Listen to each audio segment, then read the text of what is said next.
anak satu beringin dari kelas Raden Kasali akan mewawancarai tentang diskriminasi. Sebelum itu saya akan memperkenalkan diri saya sendiri, yaitu yang bernama Muhammad Albido, dengan keenam rekan saya yang bernama Suci Wandira, Elizabeth Sibarani, saya Kayla Daratu Syuta, saya Jahat Arisa, saya Indah Mulia. dan kameramen yaitu Nadia Rukmana.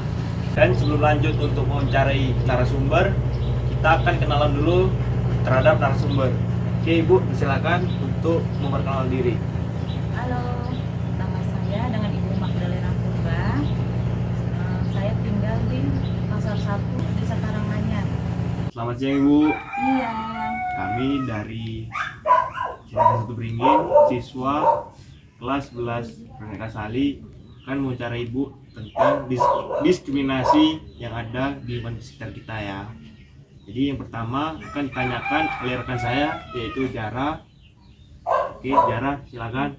Saya akan menjelaskan diskriminasi yaitu suatu kelompok yang membeda-bedakan dari cara pertemanannya, itu kayak dari warna kulitnya, agamanya gitu. Dia berteman tapi berkelompok gitu. Kayak misalnya yang agama Islam, dia nggak mau berteman dengan agama lain gitu. Atau tidak bisa, tidak bisa gitu. Di sini saya akan tanya ke Ibu, pernahkah Ibu mengalami atau menyaksikan diskriminasi berdasarkan agama, identitas, atau seorang yang memiliki keturunan gitu? Oke.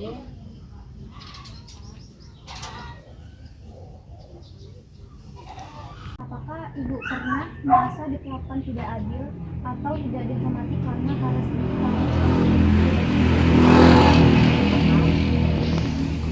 Saya diperlakukan tidak adil yang mengenai agama ya. Maaf dikata, karena agama saya Nasrani, bisa dikata karena dianggapnya agama Nasrani, apalagi saya sukunya suku Batak. Batak, Toba. Toba, saya Batak Simalungun, suku Simalungun.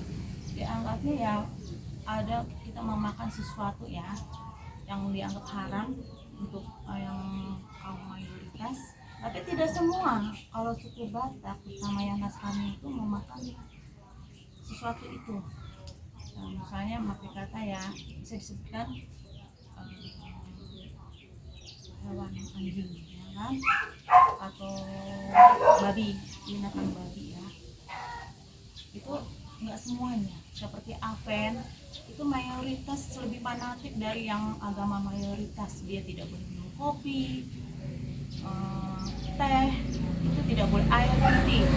Binatang pun dia tertentu yang tidak bersisik dan tidak bersirik tidak dimakan. Seperti kami, kayak seperti suami saya, dia tidak, kalau tidak bersisik atau tidak bersirik tidak dimakannya, seperti lele, ikan patin, belut, tidak dimakan oleh suami saya sama sekali, ya kan?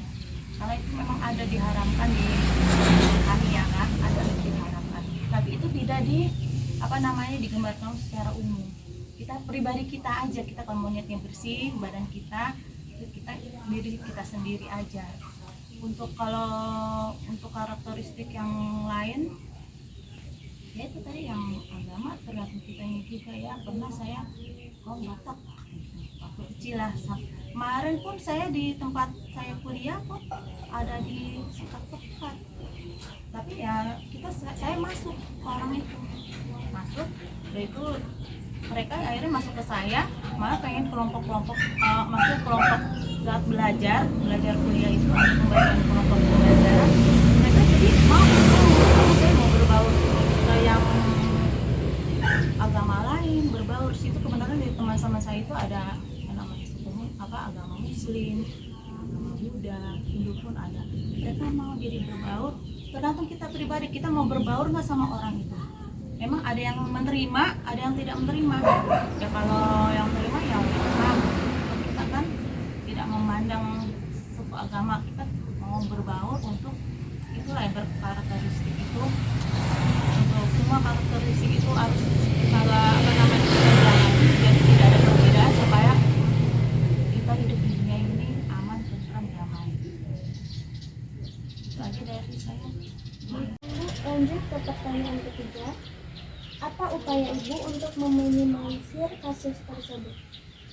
Kasus yang tadi ya, diskriminasi itu dari pribadi kita sendiri. Tadi seperti yang saya ucapkan, kita jangan kita langsung minder. Dia pasti nggak paham. Memang nggak semua itu orang menerima perbedaan itu, nggak semua menerima. Ya kan? Terutama tadi saya belum sebutkan yang cacat itu kan banyak itu ya kan, itu pun yang jenis kelamin juga apa namanya, bisa juga membedakan yang laki dan perempuan juga, karena dia berambut panjang, laki-laki panjang karena seperti perempuan, atau banyak yang bilang belum tentu ya kan, itu karena dia memang sukanya begitu panjang. Yang perempuan pun kadang-kadang dia pakai celana panjang, apa rambut pendek, dibilang yang inilah banyak lah. Adik-adik ini semua tahu lah ya kan, yang dibilang macam-macam. Itu semua tergantung diri kita. Kita kalau mau minimalisirnya itu ya kita masuk ke dalamnya, bergaul dari situ. Nanti saya pribadi pernah menasihati orang untuk yang harusnya jenis kelaminnya perempuan jadi laki, yang laki jadi perempuan, itu saya bisa masuk. Pernah saya sosialisasi seperti itu. Ternyata itu juga tergantung lingkungan keluarganya, karena tadi yang diskriminasi itu ternyata keluarganya pernah mengejek-ngejek atau apa. Jadi mereka anak orang itu tersebut masuk ke dalam dirinya, oh memang saya seperti perempuan jadi laki, oh saya memang laki-laki, karena dihina-hina sama keluarga. Itu dari lingkungan dalam dulu kita. Jadi dari pribadi kita sendiri, keluarga dulu meminimalisirnya. Kedua, kita berbaur dengan lingkungan sekitar, mayoritas itu. Seperti saya, kalau di sini ada hajatan, pesta, ya saya masuk, ya kan? Itu tergantung kita yang mereka terima atau tidaknya itu nantinya. Yang penting kita masuk dulu. Seperti ada hajatan di sini mayoritas muslim, saya ikut diundang. Cuma ya saya misalnya ya bisa kantor, jadi saya bukan saya di tangan bersihin diri. Kalau mereka yang memisahkan diri itu tergantung. Oh, mayoritas di sini, lingkungan saya di sini walaupun mayoritas muslim, mereka terima saya. Memang ada 1-2 orang ya yang mungkin terlalu fanatik ya, kita nggak tahu. Tapi saya bisa tergantung kitanya. Kalau untuk yang kita udah saya yang mana dari gender itu, yang jenis kelamin juga agama, suku, tergantung kitanya. Di sini ya jangan dengan selentingan juga yang mana itu. Yang penting kita melakukan pribadi kita yang baik, itu aja. Lingkungan, bersapa dan sebagainya. Itu aja dari saya. Terima kasih Bu atas jawabannya. Selanjutnya akan ditanyakan oleh Halo Bu, selamat siang. Saya Indah, saya akan memberikan pertanyaan yang selanjutnya, yaitu pertanyaan nomor 4. Apakah Ibu tahu di mana Ibu dapat mencari bantuan jika Ibu mengalami diskriminasi? Dari bantuan diskriminasi saya ya secara pribadi saya kurang tahu ya. Kalau saya pernah ya kan ada di sini, kalau untuk diskriminasi anak itu kan ada yang namanya lembaga anak itu, ada lembaga apa namanya, yayasan, ada YLPKI itu di situ kita kadang masuk ke situ. Kalau diskriminasi macam-macam, kalau diskriminasi di lingkungan sekitar ya kita bisa juga dengan masyarakat. Kalau saya ya kepala desa, kita di situ, kalau ada mata saya melihat sendiri diskriminasi itu ya saya kepala desa. Kalau untuk kepala desa tidak terima ya, kalau saya diskriminasi itu mayoritas saya itu aja yang tahu. Di sini saya ada pertanyaan untuk Ibu. Menurut Ibu sendiri, apakah di Indonesia masyarakatnya sudah cukup toleran terhadap keragaman? Bagaimana pendapat Ibu? Kalau menurut saya pribadi ya belum ya, toleran, karena masih tadi yang masih ada diskriminasi itu suku, agama, juga untuk yang gender juga agama beda dan untuk khusus yang anak cacat itu kan masih berlaku di mata saya soalnya masih ada, khususnya karena dari anak-anak, karena saya sebenarnya apa ya, saya seorang pendidik tapi saya di TK itu masih ada yang namanya diskriminasi terutama untuk khusus anak cacat. Yang anak cacat itu kan bukan harus dia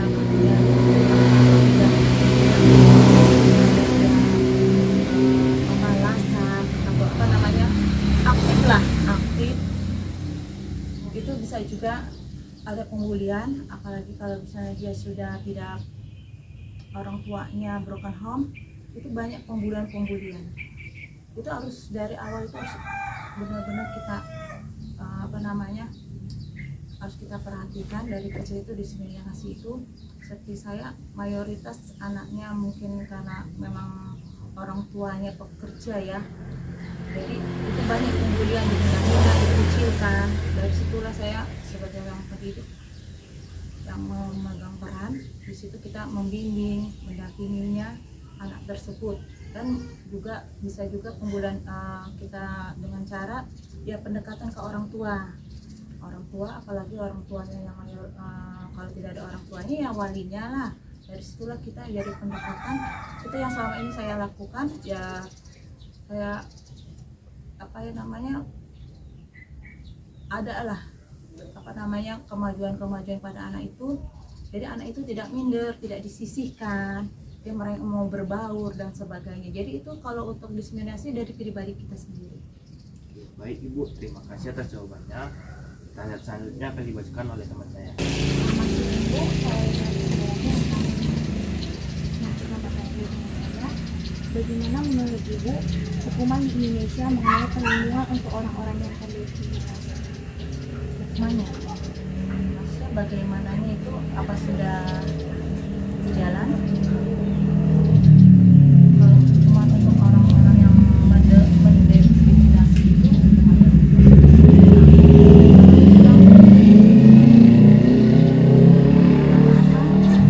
masih ada yang namanya kelompok-kelompok suku dan agama itu masih ada. Jadinya itu yang kadang-kadang yang minoritas minoritas tidak didahulukan daripada yang mayoritas. Itu aja bagi saya. Sebenarnya tuh kayak ini kan ada undang-undangnya Bu. Menurut Ibu itu apakah sudah berjalan, sudah diterapkan di Indonesia ini Bu? Kalau untuk hukum diskriminasi itu menurut saya belum berjalan secara maksimal.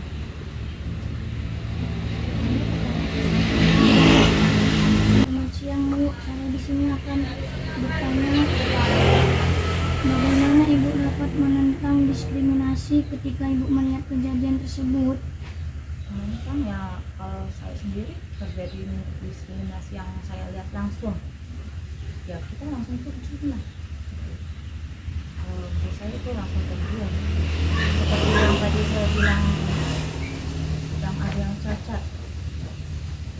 Seperti kemarin saya ada loh naik kereta itu yang khusus orang kebutuhan khusus ya, disabilitas itu jalan.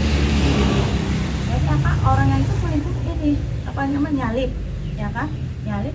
Saya di belakangnya, saya uber orang itu. Karena yang disabilitas itu udah langsung seperti apa, dia kaget. Saya uber, maksudnya apa? Saya udah kesenggol. Akhirnya saya langsung pergi buat orang itu. Karena dibilangnya orang yang nyalip itu terburu-buru karena nganter anak sekolah. Tapi bagi saya itu tidak. Karena dia mau motong jalan, sudah nyebrang, dia nyalip. Itulah. Jadi langsung kita terjun dan menolong orang tersebut yang mengalami diskriminasi itu, yang mengalami ada kebutuhan khusus itu. Saya terjun langsung di tengah jalan lagi tuh, di tengah jalan saya terjun langsung orang itu agak lega gitu ya kan. Ternyata seperti saya Bu, masih ada yang mengerti mengenai seperti saya, karena dianggapnya saya bersepeda motor dan disabilitas diskriminasi.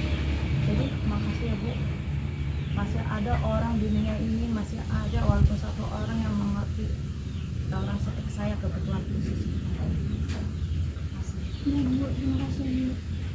Oke, selanjutnya akan membacakan komentar. Baik Bu, saya selanjutnya juga akan mempertanyakan pertanyaan terakhir, yaitu bagaimana kita dapat bekerja sama untuk menciptakan masa depan yang bebas dari diskriminasi. Terus ya kita harus memiliki rasa persatuan, yaitu kedua juga kita harus bertoleransi agama, itu kita harus berbaur dengan lingkungan sekitar. Baik Bu, terima kasih atas waktunya telah bersedia menjadi narasumber kami untuk diwawancarai tentang diskriminasi. Sekian dari kelompok kami, selamat siang.